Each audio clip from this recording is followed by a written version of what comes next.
भारत आतंकवाद के खिलाफ जब भी कोई कार्रवाई करेगा तो आतंकवादियों और उनके आकाओं के लिए सरहद पार की जमीन भी सुरक्षित नहीं रहेगी।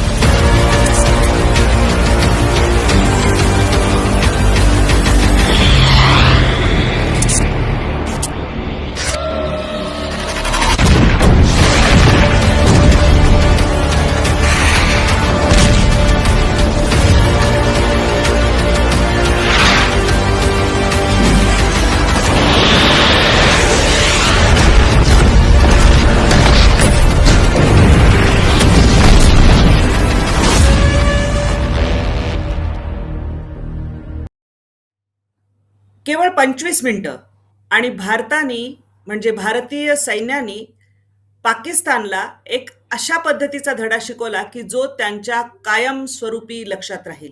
होय, मी बोलतेय ऑपरेशन सिंदूर बद्दल.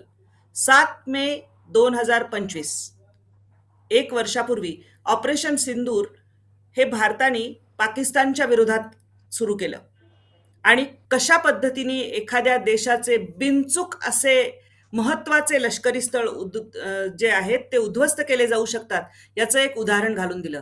अर्थात यासाठीची तयारी सुरू झाली होती ती पहलगामचा तो हल्ला झाल्यानंतर, ज्यामध्ये 26 लोकांना अतिशय क्रूरपणाने मारण्यात गेलेलं होतं. देशाचा धीर सुटत चाललेला होता, कारण यापूर्वी जेव्हा केव्हा भारतावर अशा प्रकारे दहशतवादी हल्ले झाले तेव्हा सरकारने फक्त हम कड़ी शब्दा में निंदा करते हैं, निषेध करते हैं वगैरे करून पाकिस्तानच्या विरोधात फारशी कुठलीही कारवाई केली नव्हती. परंतु आत्ताच्या सरकारकडून देशवासियांना अपेक्षा होत्या आणि म्हणूनच 22 एप्रिल नंतर जसजसे दिवस पुढे जात होते तसं हे सरकार नेमकं काय करणार, की आधीच्या सरकारांप्रमाणे गप्प बसणार अशी भावना होत असतानाच 7 मेचा तो हल्ला झाला. ऑपरेशन सिंदूर हे भारताने किती वेगवान कारवाई एका देशाच्या विरोधात बिनचूक केली जाऊ शकते आणि महत्वाच्या त्यांच्या मर्मस्थळांवर कसा हल्ला केला जाऊ शकतो हे जगाला दाखवून दिलं. त्याची परिणिती अशी झाली की हे युद्ध थांबावं यासाठी अनेकांनी प्रयत्न केले. ज्यांची म्हणून काही मोठे असेट्स त्याला क्षती पोचलेली होती असं म्हणावं लागेल, त्या अमेरिकेने सुद्धा यामध्ये लक्ष घातलं. आपल्याला माहिती आहे की ट्रम्प हे वारंवार मी युद्ध थांबवलं अशा प्रकारच्या वल्गना करत होते. नेमकं काय झालं की ज्यामुळे पाकिस्तान सीज फायरसाठी अतिशय उतावळा झालेला होता. आपल्यासोबत या विषयावर चर्चा करण्यासाठी आहेत ज्येष्ठ पत्रकार आणि राजकीय विश्लेषक doctor Uday Nirgudkar sir. Sir, नेमका तो नमस्कार. त्या दिवशीचा हल्ला, भारताने सुरू केलेली कारवाई आणि केवळ 4 दिवसामध्ये संपवली. खरं म्हणजे वास्तविक पाहता एका दिवसातच महत्वाची कारवाई करून झालेली होती. याची पार्श्वभूमी प्रथम आपण लक्षात घेतली पाहिजे आणि ती म्हणजे 22 एप्रिलला पहलगाम सारख्या अतिशय निसर्गरम्य पर्वतराजीनं वेढलेल्या या सुमारला साधारणतः वर्षामध्ये तिकडे काही प्रमाणात बर्फ असतं आणि पर्यटक खूप मोठ्या प्रमाणात येतात, कारण वातावरण अतिशय आल्हाददायक आणि थंड असतं. टुरिस्ट आणि आता शांततेचा काळ असल्यामुळे प्रत्येक जागेवर काही पोलीस किंवा लष्कर ठेवणं शक्य नाही. त्यामुळे ही जागा जी काहीशी होती ती दुर्लक्षित होती आणि त्यामुळे या इथे घुसून दाट वनराजीतून पलीकडच्या बाजूनी पाक ऑक्युपाईड काश्मीरमधनं येणं कदाचित सोपं असावं आणि तिथून पाक हल्लेखोर आले आणि त्यांनी 26 जणांना कंठस्नान घातलं. आता कंठस्नान घालताना त्यांनी त्यांचा धर्म विचारला आणि कलमा येत आहेत का विचारला. म्हणजेच हा एक आपल्या देशाविरुद्ध केला, आपल्या धर्माविरुद्ध केला आणि गोळ्या घालताना त्यांनी सांगितलं जाओ जाके मोदी को बोल देना.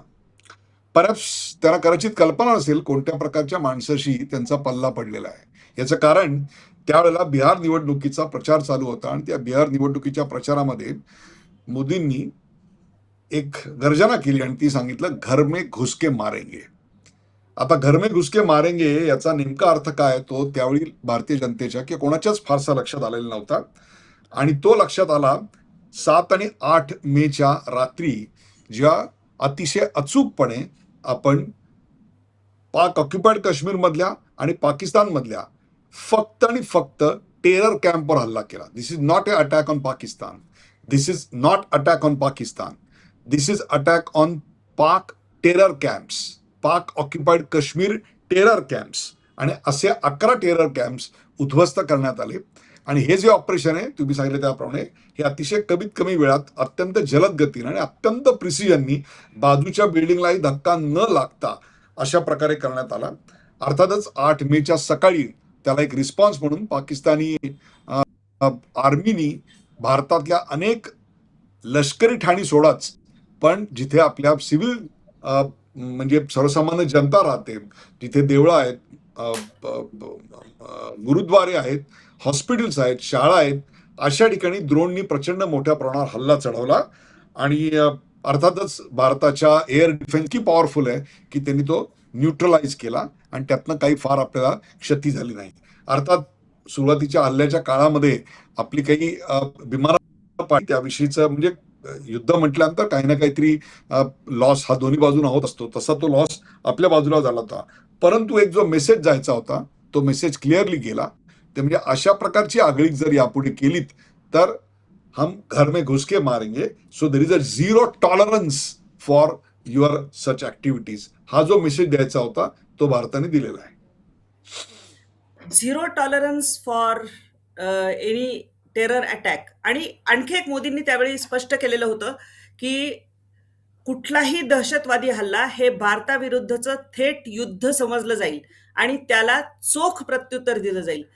या हल्ल्यामध्ये जे मारले गेले ते भारताच्या विरोधात सातत्याने आगळीक करणारे जे दहशतवादी होते त्यांचं कुटुंब उद्ध्वस्त झालं.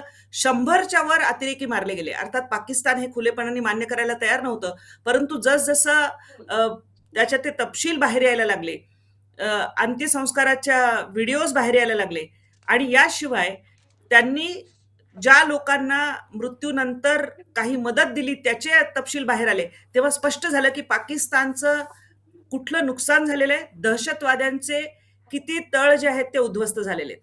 सर, काय स्वरूपाचा हा हल्ला, ज्या प्रकारचं हा हल्ला झाला याचा अर्थ उघड आहे की बिनचूकपणे असे तळ टिपण्यासाठी आधी कितीतरी तयारी असते, ज्याला एक गुप्तचर यंत्रणा म्हणतात, त्यांच्याकडून येणारी ॲक्युरेट माहिती असते.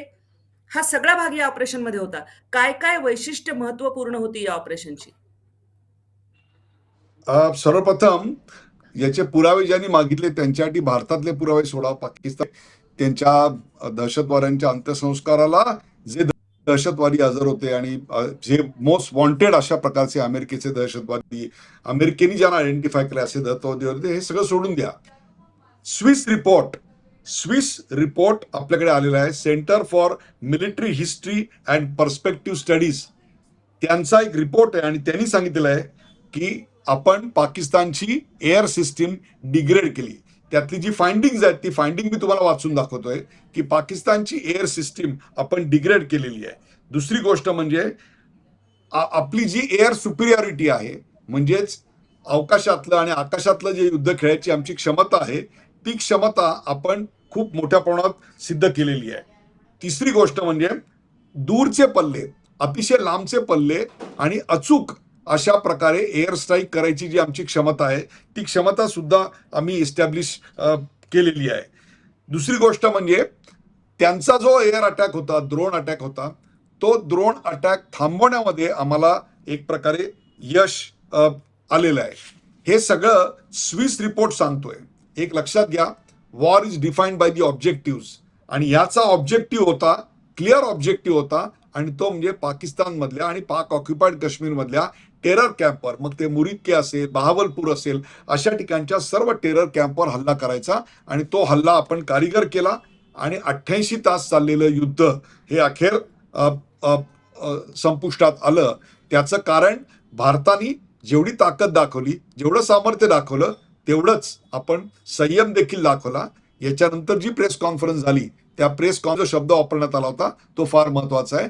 नॉन एस्कलेटिंग टाईप ऑफ अटॅक, म्हणजे कोणत्याही प्रकारे हल्ल्याच्या प्रत्युत्तराच्या अपेक्षेनं किंवा असा न केलेला असा हा हल्ला होता. आणि म्हणूनच याचं महत्व अतिशय आहे. याचं कारण हल्ला करणं फार सोपं असतं, परंतु हल्ला नेमका कधी मागे घ्यायचा, युद्ध नेमकं कधी थांबवायचं याचं ज्ञान ज्या राज्याला किंवा ज्या देशाला असतं तेच यशस्वी होत असतात. अगदी बरोबर आहे सर. यामध्ये 2-3 गोष्टी महत्वाच्या. एक म्हणजे जे नाव या ऑपरेशनला दिलं गेलं ते नाव, ऑपरेशन सिंदूर. दुसरी गोष्ट, या हल्ल्याची माहिती देण्यासाठी सोफिया खान आणि व्योमिका या ज्या 2 लष्करी अधिकारी महिलांना निवडलं गेलं, तो एक प्रकार. ज्या पद्धतीने आपल्याकडून या हल्ल्याची माहिती आपल्या देशात दिली गेली ते, आणि शिवाय आपल्याच देशातले उतावळे राजकीय नेते ज्या पद्धतीने बेजबाबदार वक्तव्य करत होते, त्यांना सुद्धा व्यवस्थित हाताळणं, ही सगळी आव्हानं आपल्या समोर होती, सरकार समोर होती. सरकारने ही संपूर्ण परिस्थिती व्यवस्थित हाताळलीच, आणि वारंवार ट्रम्प हे स्वतः पुन्हा स्वतःच्या त्यांच्या एका स्टाईलनुसार त्यामध्ये उडी घेत होते आणि मीच कसं थांबवलं हे दाखवण्याचा प्रयत्न करत होते. त्यानंतर नरेंद्र सरेंडर वगैरे राहुल गांधींनी जे काय त्यांच्या नेहमीच्या शैलीने बाष्कळपणा केला म्हणायला पाहिजे, तो केलाच. एक फार मोठं डिप्लोमॅटिक चॅलेंज होतं. मिलिटरीचं चॅलेंज तर आपण पेललं आणि आपली लष्करी ताकद 7 आणि 8 तारखेला त्यांच्या ठाण्यांवर अचूक हल्ला करून आणि त्यांचा जो हल्ला होता तो परतवून आपण दाखवून दिली. त्यात आपली फारशी क्षती काही झाली नाही, हे या सगळ्याचं वैशिष्ट्य आहे. पण त्या काळामध्ये तुम्ही परदेशातली वृत्तपत्र काढून बघा, इटलीतली काढून बघा, जर्मनीतली काढून बघा. त्यावेळेला कॉन्फरन्स सुरू होती आणि त्या जर्मनीच्या कॉन्फरन्समध्ये मी होतो आणि तिकडे कॉन्फरन्सच्या मध्ये जो चहापान कॉफीपान चालू होतं त्याच्यामध्ये मला त्यांनी विचारलं, काय तुमचा देश आहे, तुम्ही हे अशा प्रकारे पाकिस्तानवर अनप्रोवोक्ड हल्ला करता, म्हणजे कोणत्याही प्रकारे चिथावणी तुम्हाला मिळाली नसताना, कारण नसताना तुम्ही हल्ला करता. मला आश्चर्यच वाटलं. 26 माणसं 22 एप्रिलला आमची निरपराध मारली गेली होती, त्याच्याविषयी कोणताही अवाक्षर काढायला वेस्टर्न मीडिया तयार नव्हती. आणि त्यांचं म्हणणं होतं की भारताने पाकिस्तानवर अनप्रोवोक्ड म्हणजे कोणत्याही प्रकारे उकसवलं नाही तुम्हाला, तरी तुम्ही हल्ला का केलात. याच्यावरून वेस्टर्न मीडिया या सगळ्याकडे कसं बघत होती हे आपल्याला पाहायला मिळेल. आणि त्याच्यामुळेच भारताने खूप मोठ्या प्रमाणात याच्यावर डिप्लोमॅटिक मेजर्स घेणं अपेक्षित होतं, की जी आपण घेतली.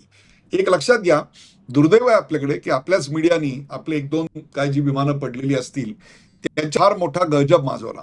अर्थात कुठल्याही अशा प्रकारच्या युद्धामध्ये कुछ तो लॉस होगा या न्यायाने काही ना काहीतरी तुम्हाला लॉस सहन करावा लागणार आहे.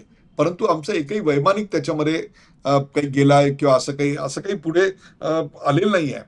परंतु आमच्या प्रकारच्या मीडियामध्ये मात्र हे खूप मोठ्या प्रमाणात येऊन राहिलं आणि आम्हाला जे यश मिळालं ऑपरेशन सिंधू त्याची चर्चा करायची ऐवजी आमच्याकडे हे विमान पडलं वगैरे याची चर्चा जास्त व्हायला. मगाशी जे मी सांगितलं की war is defined by objective, असं आलं की हे वॉर थांबवलं कशा करता, तर पाकिस्तान समोर आम्ही घुटणे का टेकले आणि 1971 साली आपण जर हल्ला कंटिन्यू ठेवला असता किंवा 65 साली हल्ला कंटिन्यू ठेवला असता तर कसं आपण लाहोर आणि कराची घेतलं असतं. आणि आत्ता 2025 मध्ये आपल्याला पाक ऑक्युपाईड काश्मीर घ्यायची कशी संधी होती आणि ती आपण गमावली वगैरे, हे सगळं आपल्याकडे लगेच चर्चा सुरू झाली. मला असं वाटतं ही अपुऱ्या माहितीवरची चर्चा आहे. A war is always defined by some objective आणि याचं ऑब्जेक्टिव्ह पाक ऑक्युपाईड काश्मीर घेणे हे याचं कधीच ऑब्जेक्टिव्ह नव्हतं. तर पाक ऑक्युपाईड काश्मीरमधले आणि पाकिस्तानमधले जे टेरर कॅम्प आहेत तेवढेच आम्हाला उद्ध्वस्त करायचे होते. आम्हाला नागरी वस्तींवर हल्ला करायचा नव्हता. आम्हाला कराची, लाहोर, इस्लामाबाद, फैजलाबाद, अबोटाबाद ही ठिकाणं कॅप्चर करून एक फुल फ्लेश युद्ध, एका nuclear war, nuclear state war बरोबर आपल्याला काही करायची गरज नव्हती. एक लक्षात घ्या, युद्ध ही फार सीट आहे. ही अशा प्रकारे थिल्लरपणाने व्यक्त करायची गोष्ट, पब्लिक अँगर, लोकांची इच्छा किंवा पाक ऑक्युपाईड काश्मीर घेतलं पाहिजे, आपण याव केलं पाहिजे, आपण त्याव केलं पाहिजे, याच्यावर या गोष्टी अवलंबून नसतात असं माझं स्पष्ट मत आहे. आणि त्यामुळे भारतीय सैन्याने जे केलं ते अत्यंत महत्वाचं होतं की आम्ही हल्ला केला आणि आम्ही परत आलो आणि त्याबद्दल त्याची माहिती देण्याकरता सर्व पक्षीय, तुम्हाला सांगतो, सर्व पक्षीय असं आमचं डेलिगेशन जगातल्या अनेक देशांमध्ये आम्ही पाठवलं. आणि ते पाठवलं मी काय साध्य केलं तर संपूर्ण जगात डिफरन्सेस भारतामध्ये या विषयावर एकत्र आहेत आणि एक दिलानं भारताची बाजू मांडतायत. त्यामुळे काँग्रेसचे शशी थरूर असतील किंवा एनसीपीच्या सुप्रिया सुळे असतील, त्यांनी मोजण एकत्र आले आणि मग ती प्रत्येकाचं 4 जणांचं डेलिगेशन 5-7 देशांमध्ये जाऊन आपण जवळपास 50-55 देश आपण त्यात कव्हर केले. पण त्याच्यामध्ये फक्त स्ट्रॅटेजिक देश वगैरे आपण जे म्हणतो तसं काही नव्हतं. परंतु आफ्रिकामधला एक छोटासा देश, परंतु तो छोटासा देश सुद्धा आम्हाला महत्वाचा आहे, सिएरा लिओन. आता हे नाव सुद्धा तुम्ही ऐकलं नसेल कोणी, पण त्या सिएरा लिओन मध्ये आम्ही जाऊन तिकडे ठाण्याचे आमचे खासदार आहेत श्रीकांत शिंदे, त्यांनी तिकडे रिप्रेझेंटेशन दिलं.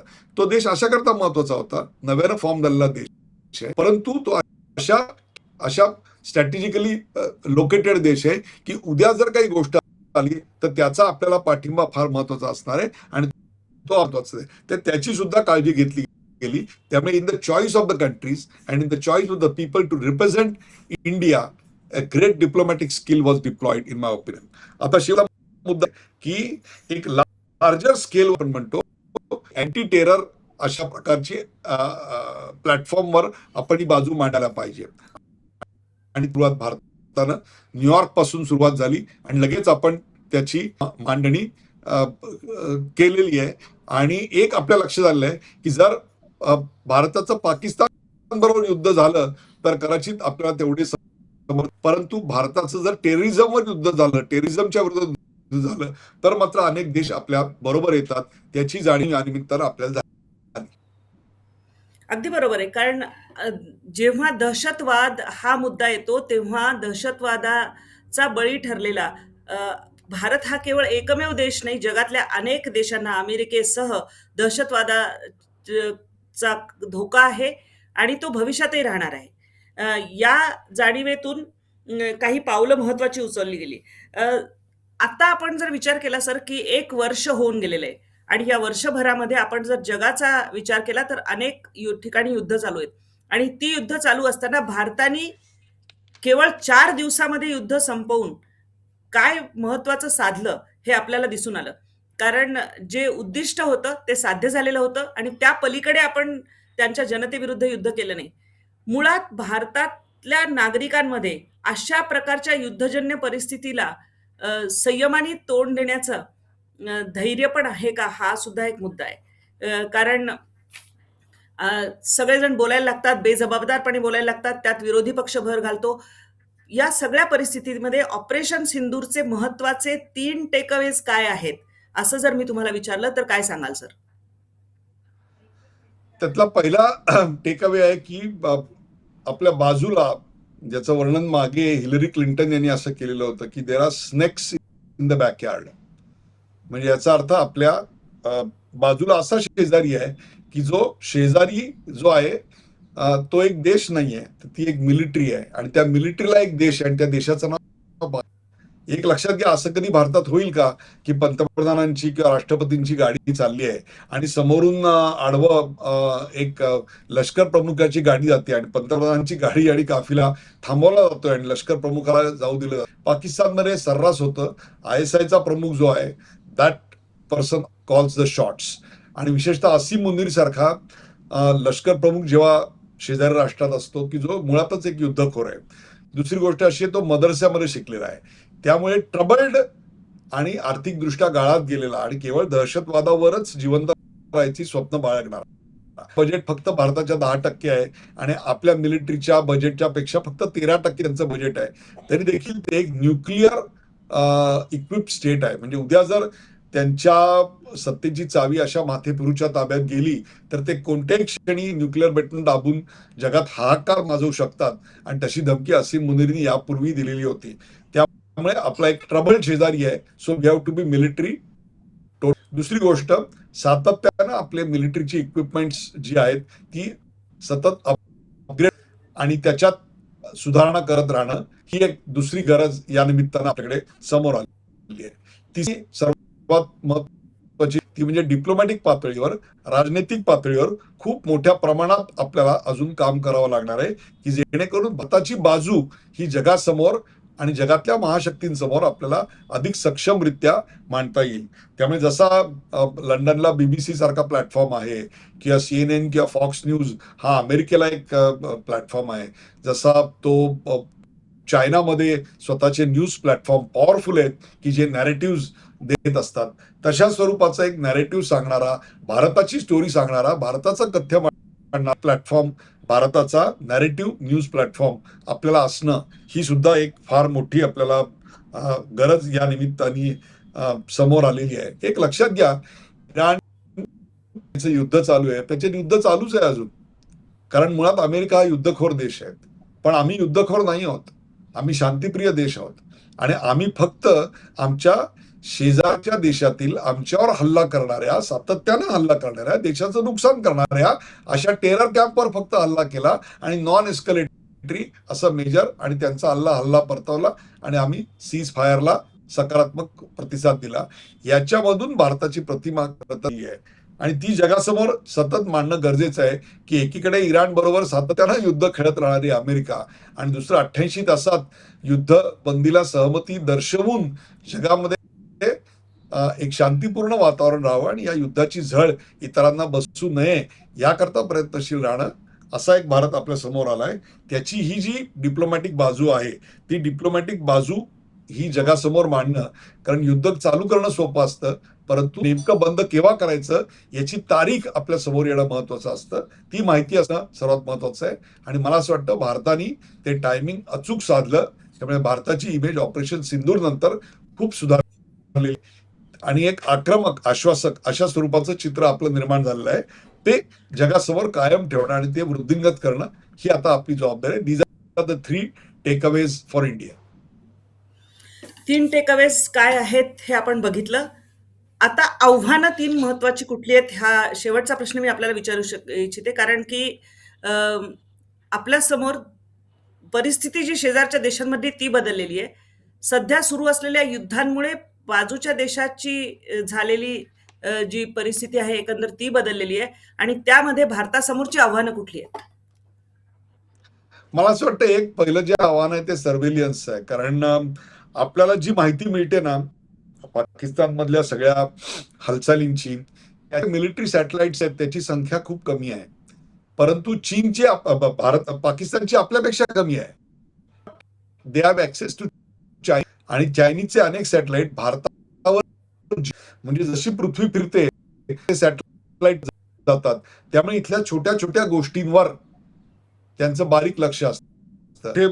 मिलिटरी बेसमध्ये मुवमेंट दिसली की ताबडतोब ते आपल्याकडे रिपोर्ट करतात, because they have access to that Chinese satellite.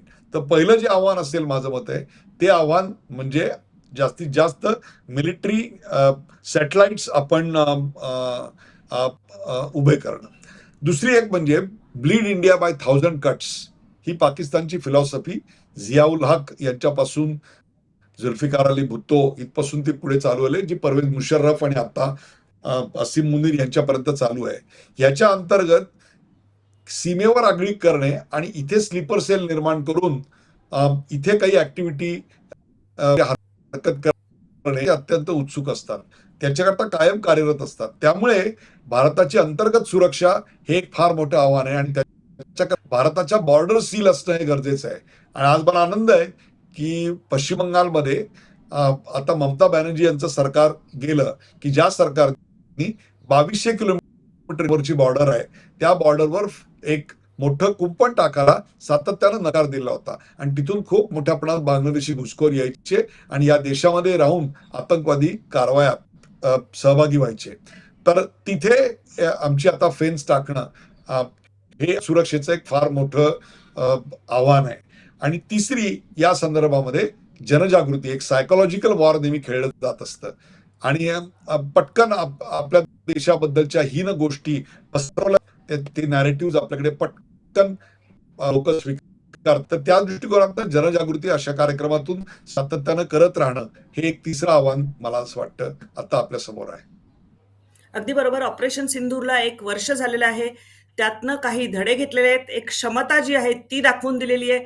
राजनैतिक पातळीवर आणि आपल्या जी सामरिक सिद्धता असते त्या पातळीवर खूप समन्वयाने आणि उत्तम काम झालं असलं तरी आपल्या देशातलं इन्फॉर्मेशन वॉरफेअर हे जे असतं, जागतिक पातळीवर सुरू असलेलं इन्फॉर्मेशन वॉरफेअर, त्यामध्ये आपल्याला बरंच काही करण्याची आवश्यकता आहे, हे सरांनी स्पष्ट केलेलं आहे. तुमची काय मतं आहेत ही आम्हाला अवश्य कळवा. कमेंट्स तुमच्या महत्त्वाच्या आहेत. त्यांना उत्तर देण्याचा आमच्याकडनं प्रयत्न असेल. आणि व्हिडिओला लाईक, शेअर आणि सबस्क्राईब करा. चॅनललाही सबस्क्राईब करा. तूर्तास मी निरगुडकर सरांसह आपली रजा घेते. धन्यवाद.